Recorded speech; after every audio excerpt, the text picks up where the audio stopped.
My name is Jeremy Corbell. Today we're doing an official screening of my film Patient 17. We're at the National Museum of Denmark and we're going to be showing the whole film. So I'm really excited for today. I will also be doing a lecture talking a little bit about the behind the scenes of the film Patient 17. So join me and we'll do it.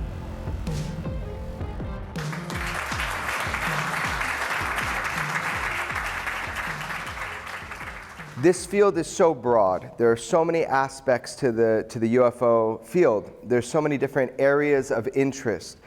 I will cover a number of areas today because I've made a lot of films on these subjects. A lot of times I just play my films. They speak for me.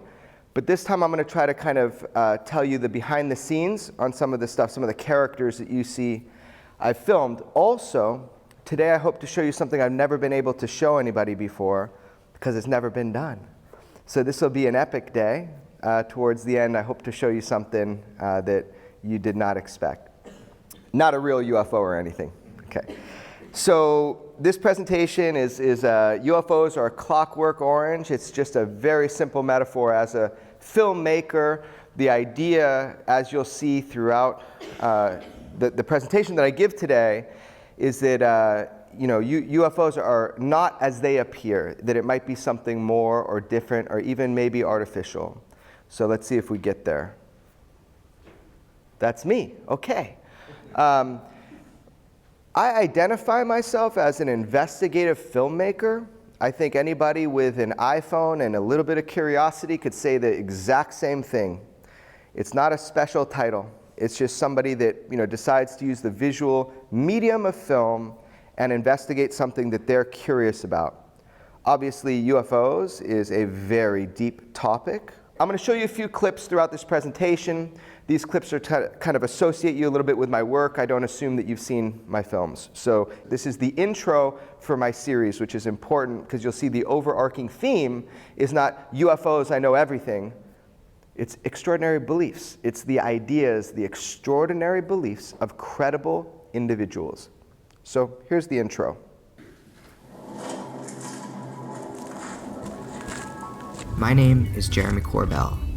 I seek to weaponize your curiosity, and if you're ready to suspend your own prejudice, welcome to the world of extraordinary beliefs. Are we all the product of an alien video game? The extraterrestrial technology is real, it's possible. We have material that has been pulled out of a man's leg that should not exist. This sample could not have been made on Earth because the isotopic ratios.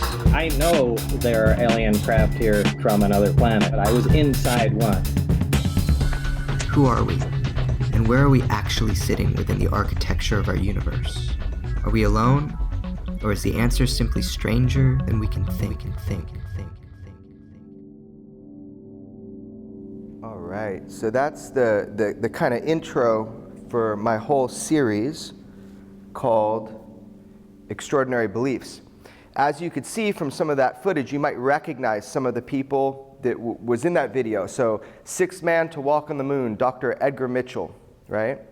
Bob Lazar, but a modern day version of Bob Lazar. It was not very long ago. He's like the Bigfoot of UFOs. Nobody can capture him on camera, right? In 30 years, there has been 3 hours, maybe total, 3 hours of footage of Bob Lazar talking about his experience back engineering, allegedly, UFOs for the United States government. So that was incredible to get him almost 30 years later now. You noticed I filmed inside of a Hasidic Jewish temple, a synagogue, right? I've been able to get access to some of the craziest places that I never thought possible simply because I pointed a camera at somebody. So the camera has, for me, acted like a passport into the unknown. And I think that really what's behind that is curiosity. With real curiosity, people want to tell their story. I don't remember, I barely have any sleep from, I just got here to Denmark. Thanks for having me. I don't know if I said that yet, but thanks for having me again here, and Frederick for putting this on. I mean, it's a real pleasure to talk to you guys and have the opportunity to share some of the stuff I'm very passionate about. I'm a very nuts and bolts person. Does that translate properly? Okay, I don't think my humor will, but at least that does. Right, okay, it says it up there. So I'm a very nuts and bolts person. When it comes to UFOs, this is how I began. It's just very simple, mechanical. That's what first started my whole interest in the subject. So I consider myself to be very straightforward, very nuts and bolts. However, a lot of my friends and my mom up in that corner, they consider me to just be fucking nuts. This is a taboo subject for some people. For me, this is a problem. It's the UFO problem. What I mean by that is, to a degree, there is a solution. I like to believe that. I like to believe that tomorrow I'm going to know more about this mystery than I do today. So I call it the UFO problem because it's an ideological problem. It's a problem of faith, of spirituality. For some people, it's a problem of mechanics. So when I say it's a UFO problem, understand that it's more that I'm saying that there are solutions to be found. There are things to be learned. That's what I mean by that term. Within the UFO problem, there are many things that I've been able to study and become a part of. Skinwalker Ranch, a very famous location with high activity of UFOs. Obviously, Area 51. The CIA, I got to question a bunch of CIA heads about UFOs. Bob Lazar, another person whose story fascinated me. Cold fusion is something else I've been able to look into from following the same train of thought, the same mystery. Dr. Edgar Mitchell, sixth man to walk on the moon. And Dr. Roger Leir, who you saw was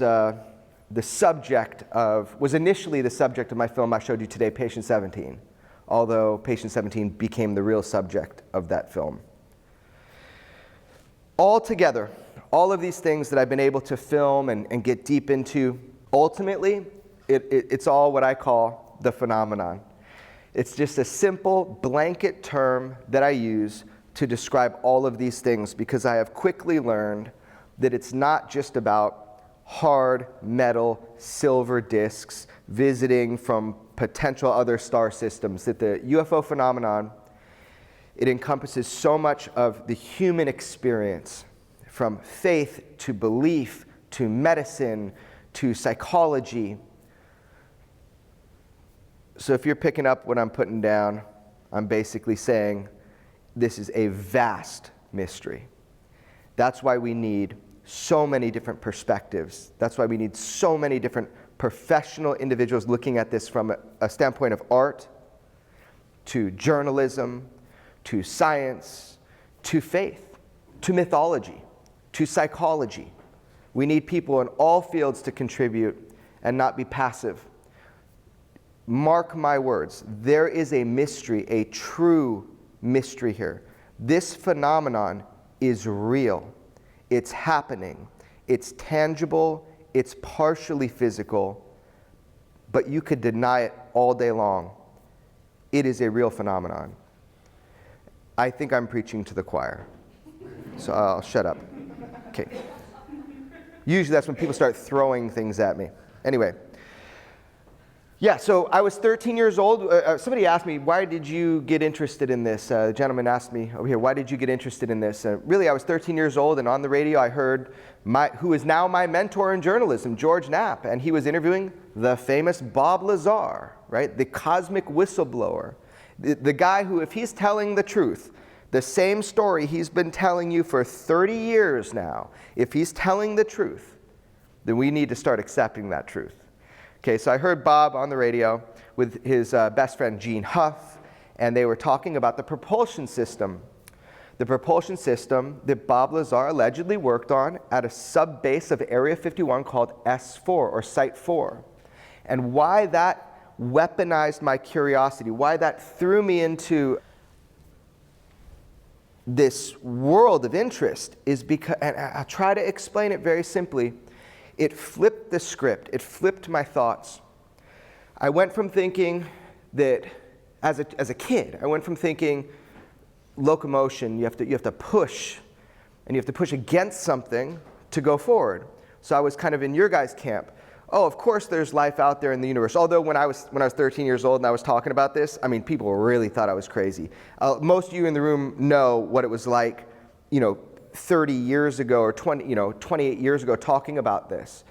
It was not accepted. Not accepted at all. Very different. Now people, of course the universe is teeming with life. It's like as if they thought of it themselves, right? But it's just because science is catching up. But I was in your camp. I'm sure there's intelligent life, but are they coming here? I mean, I've never seen anything, so are they coming here? But the way Bob Lazar described the propulsion system, it immediately changed the way that I looked at space-time travel. Really, really simple. He talked about an energy source, and an energy source that was so powerful that the gravity waves extended beyond the mass of the energy source. And as we know, a wave can be amplified. And if you could amplify that wave, then you're projecting, these are emitters of gravity. If you can do that, anything is possible. The moment you can amplify a wave, which now we know gravity is a wave definitively, which back then we didn't when Bob talked about it. But if you can amplify a wave of gravity, then wherever you project that, you can literally fall wherever you want to go in space-time. That's the basic concept. It's not locomotion, it's not pushing forward. It is literally falling into place. Like if you have a mattress and a bowling ball on that mattress, and you push your fist down on the mattress and the bowling ball will fall to your fist. That same kind of idea. It's completely different. It doesn't take hundreds of thousands of light years to get somewhere anymore. Your space and time is elastic. So man, that really flipped my script. That really made me think. But I was 13, I didn't give a shit after I thought about it. So I went on with my life, and my life was very different than being an investigative filmmaker. I'll show you like 20 seconds. I did something called jujitsu, which is a martial art. This is for show.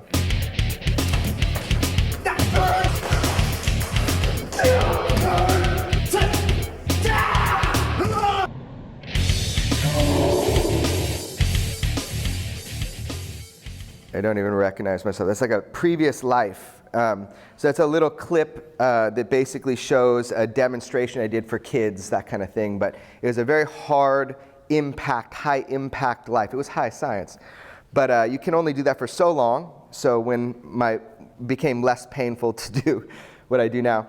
Anyway, something happened to me during that time of my life when I was dedicated to jiu-jitsu. I never thought I would do anything else. That was it. I lived, breathed, bled jiu-jitsu. But at some point, and I mean this very tangibly, my curiosity was weaponized. And people don't like hearing that because it doesn't make sense to them, right? What I mean by that is something very simple, which is that my curiosity became so powerful, it forced me to do something about it. Instead of being a consumer of information on this topic, I had to be a contributor.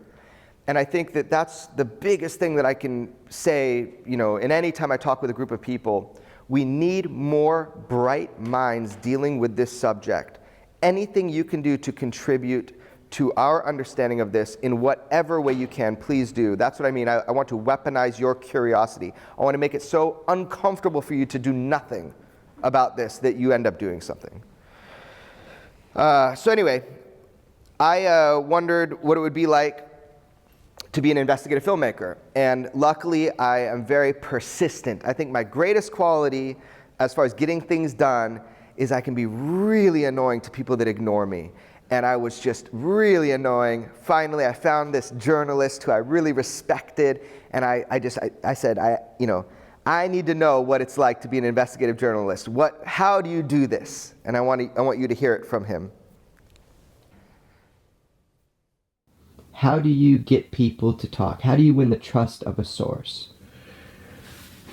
Yeah, it's a tough question, and it's easier for me now because people know me, and I've been around a long time, and I have a reputation as somebody who keeps his word. And that's whether it's organized crime figures telling me something they don't know what the cops to know, or whether it's some national security type operative, somebody working in a sensitive government position for the military or an intel agency. A lot of those folks have shared information with me, and I kept my word and kept my mouth shut. They give you information that helps you understand the bigger picture. You may not be able to use it directly, but it helps you understand how things fit together. I would be out of business if I don't keep my word to you. If I tell you that I'm not going to use something, or if I'm going to protect your identity and I violate that trust, I'm out of business. That word gets around. And I could not be a reporter over a long period of time if I didn't keep my word. So that was George Knapp. Okay, I want to tell you about him, but first, what he taught me. Being a journalist, you have to have integrity. Your word is your word. Your word is your bond. You have to be reliable. I mean, these seem like simple things, but they're really fucking important. You have to be accurate when you're telling people's life stories, when you're asking them to talk about something really sensitive. You have to be accurate. If you're not accurate, you're screwed. One mistake.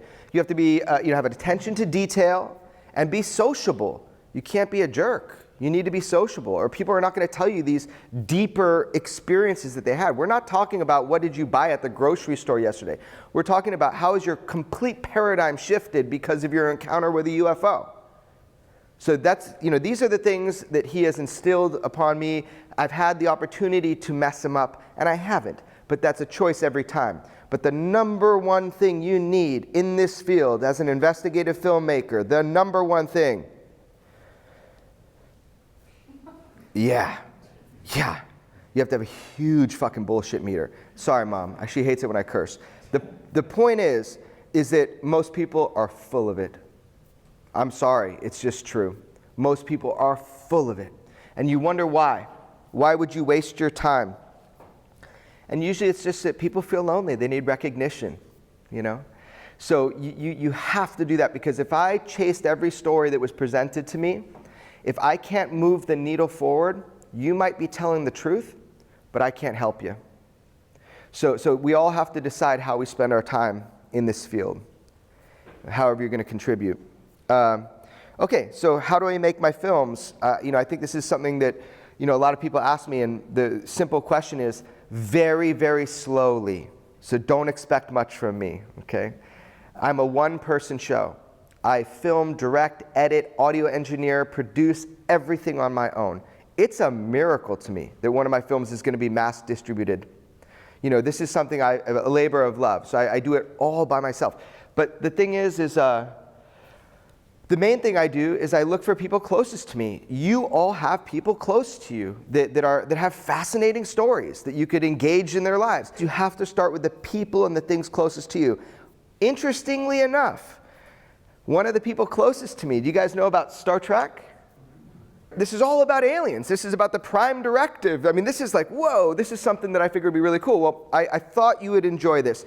One of my dear friends growing up was the son of Eugene Roddenberry, but he had never talked about aliens or UFOs publicly. And I thought that was crazy, because he's an important person in this philosophy that was put all around the world of acceptance, for example, is one of the key tenets.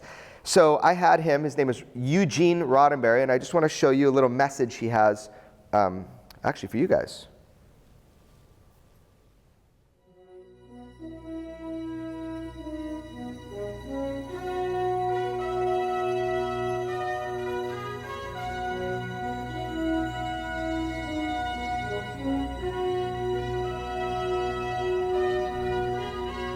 My name is Eugene Roddenberry. I am the son of Gene Roddenberry, creator of Star Trek. I believe there's life on other planets. I hope that they are super evolved and highly intelligent, and have chosen, I would like to think, chosen not to interfere because they're letting us sort of evolve and make our own mistakes. Although I've heard other stories from people that they have involved themselves, but that's another discussion. I don't have any fears about it. Like, so many people will be like, oh, I shouldn't say anything because that UFO thing, it's shrouded in all this sort of like, all these crazy people talk about it. For me, it's very scientific and matter of fact. With all the different sightings out there, if one is true, then yeah. And at least one of them's gotta be true to a degree. With all the billions of planets, with all the billion chances for life, there's gotta be life out there. I think it's stupid to think there's not. If you could ask an alien one thing, what would it be? Oh, that's a great question.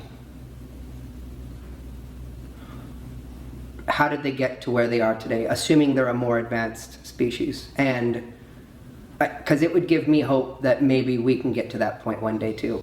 Did your father ever see a UFO? To the best of my knowledge, no.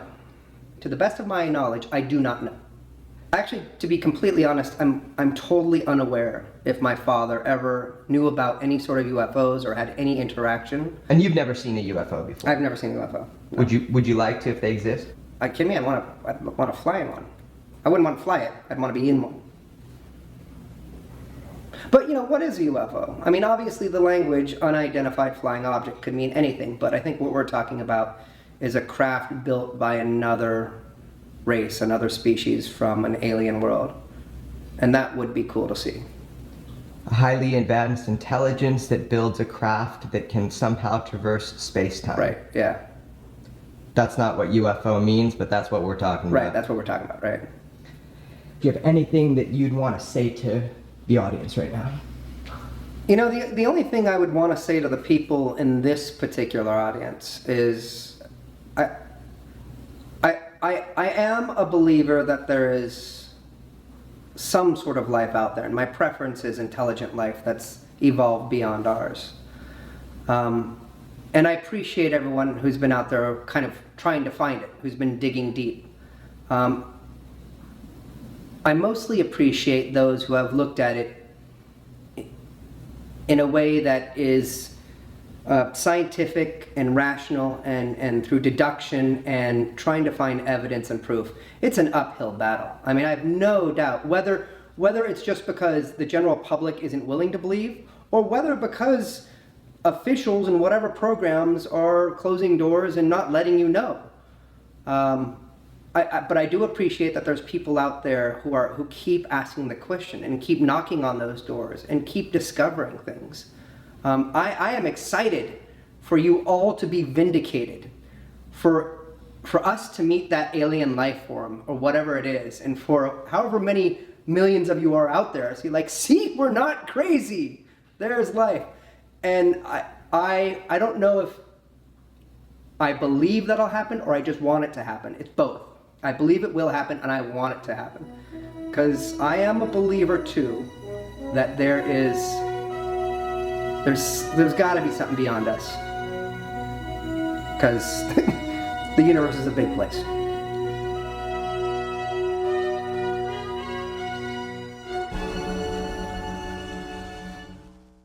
I really appreciate his perspective.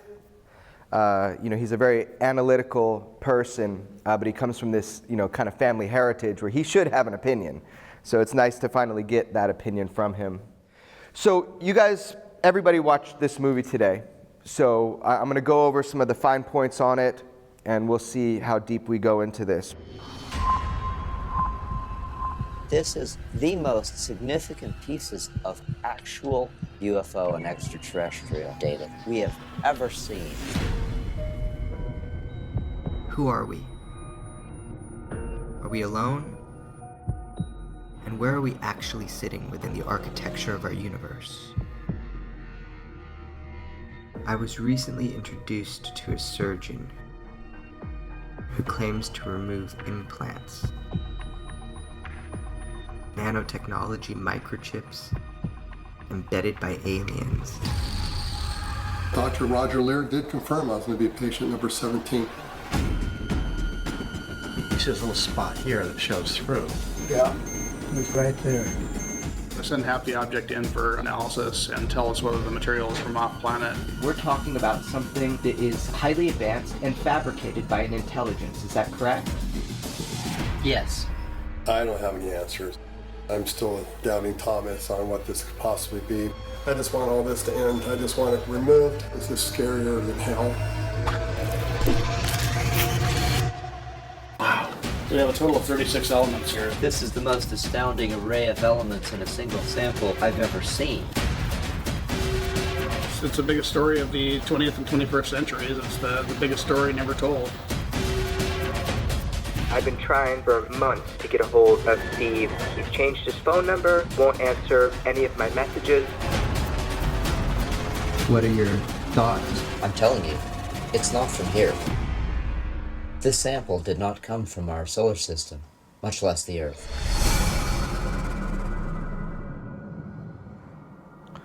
Cool, so that was a trailer that was just cut for the film, for its premiere. That's what will be going out very soon to people. Hopefully they'll see the movie soon. This is Dr. Roger Leir. He's the man who started the whole concept of cutting these things out of people's bodies. He has now passed away, as we talked about earlier today. This is what it looked like when the X-ray was done of the object. And this is one of the telltale signs, according to Dr. Leir, is that the shape of these things, they're very similar in the patients he's cut them out of, allegedly. Again, patient 17 is the reason why I was interested in doing this movie after the first day. Just seeing the way that people were trying to take from him and just take his story. And really, I wanted to help him find answers because I myself wanted answers. So he's really the reason why I've stuck with this investigation to the point where I could put out a movie on it. Although there's a lot of work to be done, and there probably will be a part 2 after we get the sample back. We will find out and prove definitively one way or the other what this is. But I do want to talk to you today about some of the details of what we found in the sample, because it is extraordinary. These are scenes that I just thought would show you a little bit of humor. That's literally a stud finder in his hand. That's a carpentry tool, and I found it very strange that that's what they were using to find these objects. There's no possible way they were finding these objects with these. So it was a kind of strange situation. They were using a black light to look for signs of abduction. Okay. Yeah, I'll continue. Yeah, I found that very strange. They took sample of the blood so that when they removed the object, they could then put it in back with the original tissue and everything of the body, which I thought was interesting as well. Show you a few images from the surgery itself, which you've seen now like 5 times today. But as you can see, I mean, it's no little deal. I mean, they're really like ripping into patient 17's skin and pulling out this object. I would not like to do it myself. The object did not look extraordinary by any means. It's the little bit of black that's in there, looked like a piece of pencil lead or something, just visually. And then they encased it in the serum of his own blood, and we took it to SEAL Laboratory, which is one of the top scanning electron microscope places in all of Los Angeles. They're a great, credible lab. We took over the laboratory and we started doing some of the initial analysis. I was sure on this day we were going to get some answers. I was positive. I was also very naive. This is the Gauss meter, again, the electromagnetic frequency thing. Once it was out of the body, we were really not getting much of a reading off of this object. If you held it up to my camera, you would, because of the battery in my camera. So we put it in the machine, and all of a sudden, I realized everybody around me is seeing something different than what I'm seeing, in that anything under high-powered magnification ends up looking extraordinary. It looks absolutely incredible. It looks like the topography of the moon. It's incredible. But depending on who you are and what you want to see, you're seeing different things. So I wanted the hardcore physical scientific data, which are 2 things you can really look at: elemental analysis and isotopic analysis. And I want to make sure you understand what those things are. But at this point in the investigation, this article came out, The Smoking Gun. And it's talking about object number 17. This really pissed me off. So I read this article. I know for a fact the analysis had not been done yet.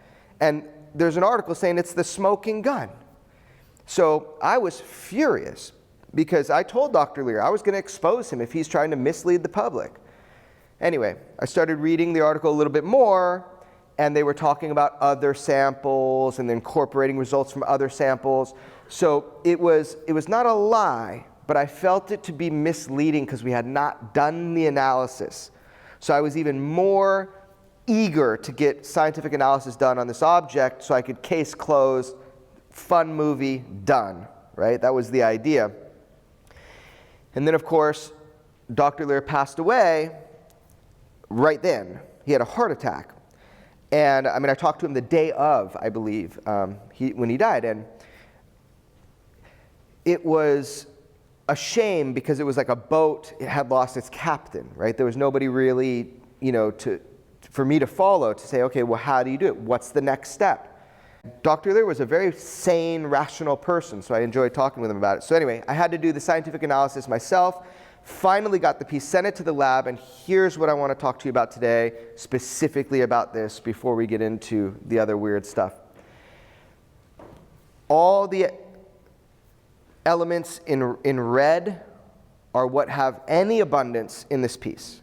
There are 36 elements, okay? The majority of those elements, any of you here are material scientists, or you can read these types of documents, the majority is iron. I mean, like the mass majority of it is iron. We're talking about parts per million of all these other little bits. So I didn't think it was like really that interesting that it had all these other things in it, but apparently it is. To have these many different elements playing nicely together in a sample is very unusual. Like if you just took a piece of iron or a nail, you're not going to have all these trace elements, is what I've been told. I haven't done other analysis. But this was the big one. This is, we looked at, was it zinc and copper? We looked at the isotopes. So the way to simply describe this is if you take a piece of mountain and you cut it, there's going to be 5 types of zinc in that mountain. 5 different types of isotopes to stabilize the zinc, 4 of which you can really test for. The terrestrial ratios, how much of that isotope of zinc is going to be the same on Earth? It's the same. If you're outside by 1%, after you calculate for a margin of error, if you're outside the terrestrial norm by 1%, that is huge. That is definitively non-terrestrial. So remember that. 1% is everything, okay, after margin of error. So we look at 2 different elements. We looked at 6 different isotopes out of those 2 different elements. So I knew nothing about any of this, and I needed to kind of get an education in it. So I started looking at things like from Apollo 15, for example, they did amazing isotopic analysis from the moon, which has different isotopes than on Earth. So the ratio of isotopes on the moon is different than on Earth. And it's different in the Andromeda galaxy. So you can start to know where something is from, if it is in fact extraterrestrial, by the isotopes. That's how we determine if things are extraterrestrial, is by the isotopes. Making sense so far? Okay, it took me a freaking year to understand that. Okay. So I started looking into, well, we do study extraterrestrial isotopes here on Earth. We do it all the time. There are specialists in this. Lucky for me. Okay, so I start contacting all these people that wrote these scientific papers, and I talk to them about stabilization of isotopes, that are extraterrestrial, and I start learning and learning, and we come to something very simple. And this is not disputed. This is simple. These are the abundances of isotopes. For example, zinc 64, right, is 48.63.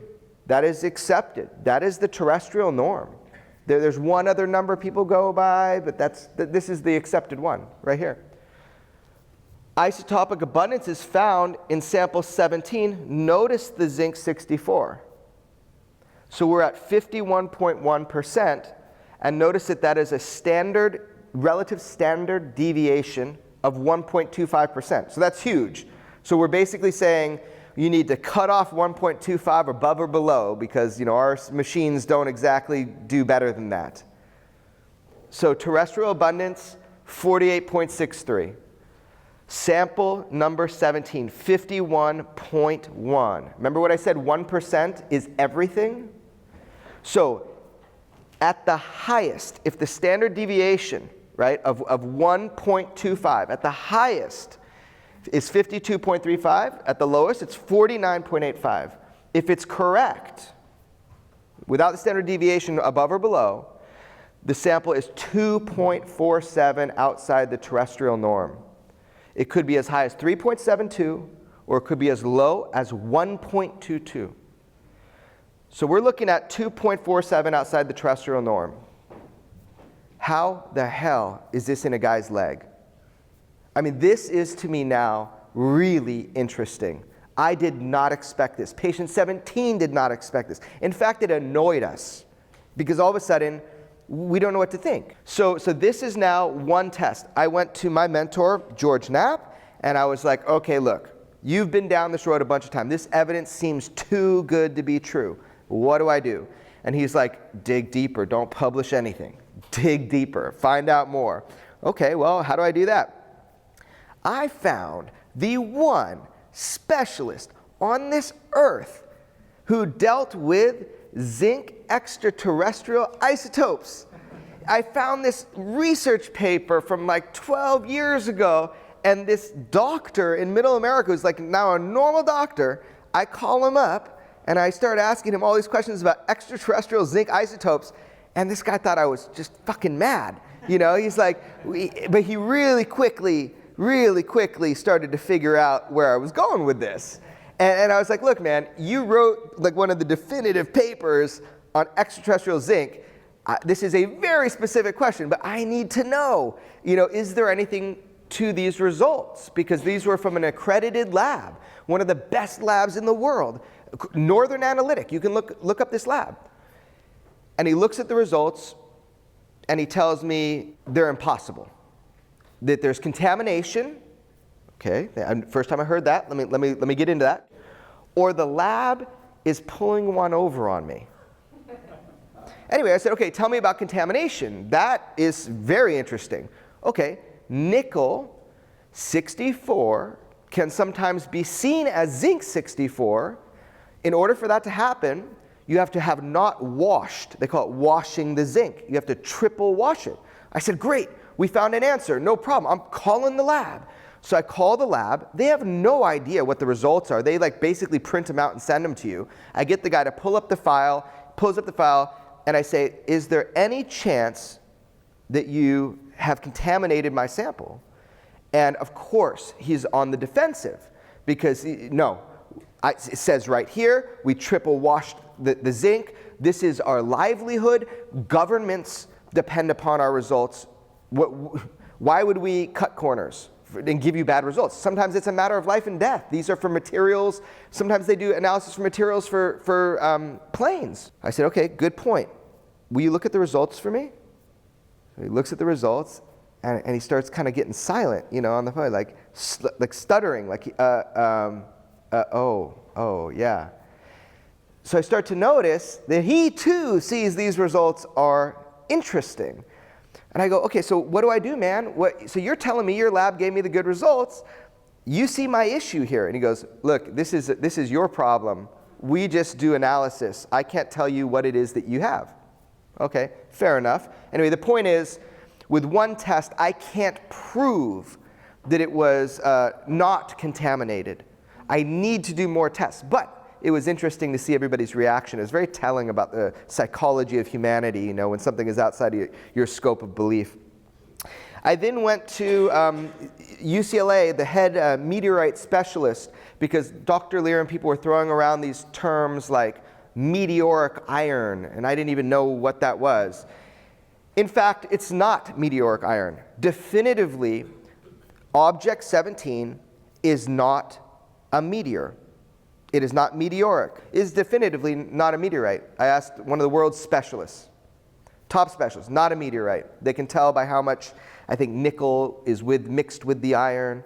So we have something that's not a meteorite, has 36 elements, has definitively non-terrestrial zinc isotopes as long as there's not some gross, huge error. So this is a very anomalous, strange material, and it happened to be pulled out of a man's leg who's had abductive experiences his whole life. So, good subject for a movie. Patient 17, as you can see in his face through like the majority of the movie, he is not happy about it as a religious man, and he's also very confused by all these people telling him he's got this crazy thing in his leg. I have a tiny little clip from the movie just so you can see the psychology that he has to deal with. Do you still have patient number 17 sample? Yes.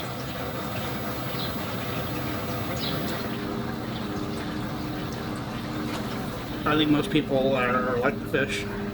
Most of the masses of humanity like the fish, and they don't really know or care what's outside of their immediate sphere of influence. And we need to be better than that as a race. What are we looking to learn about patient number 17? The isotopic analysis will tell us if the material is from off planet, so that's very important. Well, if this thing is emitting frequency, there's got to be a way to capture that data somehow. The ultimate goal is to hack the alien internet. We have reason to believe there's a complex web of communication between aliens and some supercomputer someplace, and abductees are also plugged into this system. It's the biggest story of the 20th and 21st centuries. It's the biggest story never told. I mean, that's where the scope of my, ability to even conceive of what he's saying has just been blown out of the water. He believes that.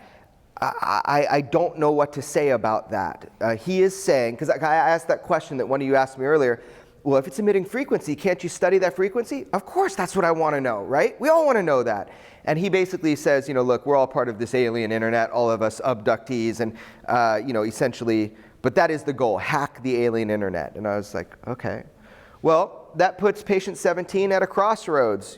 He's just a man, a typical individual, as he says, I'm a normal person with an extraordinary experience. It puts him in a position where we're trying to find out for him, once and for all what this is. That's about this film, Patient 17. You guys got to see a premiere of it today, first time ever. The Orchard is the company that picked me up to distribute my film. There's a lot of great artists out there, and they never get their movies seen, they never get their books published, and they're great, right? So I feel very fortunate. For me, this is a success story. Whatever it is that you do, if you're just really annoying and you don't stop, eventually, it will work for you. I believe that because it happened to me. They called me and asked me, why don't you let anybody put your movie out? Because everybody wanted to change it. They wanted to change it somehow. And it wasn't worth it to me. So with The Orchard, I don't have to change it. So you will see on October 10th, it'll be on iTunes. So if you have iTunes, please spread the word. It really does help me if more and more people see this. It's a big opportunity. It will be on iTunes on October 10th. Let people know. It will then be reaching into a whole bunch of other ways you can watch it. But the iTunes is the big one. That's the launch. Okay, that's it. So what is the big picture? I have one last thing from George Knapp where he's talking about the big picture of UFOs. What is the big picture? Just want you to hear a kind of summary of what I've just been talking about, and George is way more articulate than me. And he always says the same thing in this video. It's strange. What the fuck is going on? The best I can put together is that there is another intelligence, probably a lot of other intelligences that interact with us in a variety of ways. They can enter our reality and mess with us and leave, and there's not much we can do about it. It seems that they have some sort of inherent interest in us, whether it is the cosmic drive-in movie theater that they just come and like to watch us because we're so damned entertaining, or it's harvesting of souls, or there's genetic material that they need, something they need from us. It's clear that it is a symbiotic relationship, that there is something they need from us, that it's not just a passing interest. They're not just driving by and looking out the window. They've been here a long time. They've been interacting with us throughout human history. What their ultimate aim is, I don't know. I really don't. I don't know that anybody knows. I also suspect that this mystery is much bigger than just extraterrestrials visiting from other planets. Jacques Vallée said it to me one time. He said, man, I'm going to be really disappointed if the end of this mystery, at the end of this, that it turns out these are just visitors from other planets popping in now and then. He suspects, as I have come to suspect, that it is much bigger and grander, and much harder to get your head around. The stuff about Area 51 is a fantastic story. It is difficult to absorb. and difficult to get your head around. But there is a bigger and more complicated mystery that is at work. Skinwalker Ranch stuff that we've pursued has taught me that, is that whatever this intelligence is, it really does mess with us. And sometimes it likes to scare us and keep us off balance. And it leads us down false paths. I don't know if it's just mind games or it's entertainment or it is some sort of a steep learning curve. That's what I hope it is. And I think it might be that we are being led down a really long, steep learning curve, being educated along the way. And now we're in junior high, and someday we'll get to high school, and if everything goes well and we don't blow ourselves up, maybe we'll get to college someday and finally get a degree that teaches us about cosmic awareness. We're not close to it yet. And I'm not sure any human really understands it and has all the answers. Right. So, that brings me back to the beginning, which is the basic concept. UFOs are Clockwork Orange. It basically, after all these films that I've been making and now are going to start coming out because I have distribution now. With one film leads to the next. So now I can get films out to you directly and successfully. What I have found in all of this research, I'm going to put my belief down like they were asking you guys, what is your belief, after you made this book, And I could be totally wrong, but what it seems like to me now is that UFOs are not at all what they appear to be. And I don't have a first-hand experience like some of you might. I'm talking to a UFO group. UFOs and the experiences that people have relayed to me seem to be some sort of display.